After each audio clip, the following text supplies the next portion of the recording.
दोस्तों आप यकीन नहीं करेंगे, जब मैं 17 साल का था ना, मैंने अपना पहला स्टार्टअप लॉन्च किया था। स्टार्टअप का नाम था यहाँ पे क्विक बिज़ डील, बिज़नेस को बाय और सेल करने की वेबसाइट। दोस्तों 17 साल की उम्र में इतना कुछ नॉलेज नहीं था, लेकिन यहाँ पे स्टार्टअप करना है, बस ऐसा जुनून था। लेकिन जब इंडिया की मार्केट में पहुंचा तो पता चला कि यदि इंडिया में किसी को बिज़नेस सेल करना है तो यहाँ पे वेबसाइट पे लिस्टिंग नहीं करेगा, क्योंकि यहाँ पे इंडिया में बिज़नेस को सेल करना शर्मिंदगी मानी जाती है। यहाँ पे अंडर द टेबल डील हो जाती है, पता ही नहीं चल जाता किसने बिज़नेस बाय किया, किसने बिज़नेस सेल किया।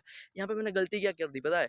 जब मैंने यहाँ पे रिसर्च में रहा तो मैंने यहाँ पे यूएसए की जो मार्केट, 17 साल की उम्र में इतना कुछ नॉलेज नहीं होता, क्योंकि यूएसए में और कनाडा में ऐसी वेबसाइट बहुत सक्सेसफुल है, बिलियंस ऑफ डॉलर की कंपनी है। क्योंकि यहाँ पे यूएसए में और कनाडा में आपको विरासत में कंपनी मिलेगी, जरूरी नहीं। इस वजह से कंपनी चलाने के बाद वहाँ पे लोग रिटायर के टाइम पे अपना बिजनेस बेच देते हैं। लेकिन इंडिया में ऐसा नहीं है। इंडिया में दोस्तों फादर अपने बच्चे को विरासत में कंपनी, शॉप सब कुछ देते हैं। इस वजह से इंडिया में दोस्तों ये जो मेरा आइडिया है ना, फेल हो गया। लेकिन मैंने बहुत लर्निंग ली मार्केट से। यही था दोस्तों मेरा पहला स्टार्टअप फेलियर। दूसरा भी मेरा स्टार्टअप फेल हुआ 18 की एज में, वो अगले वीडियो में। सब्सक्राइब।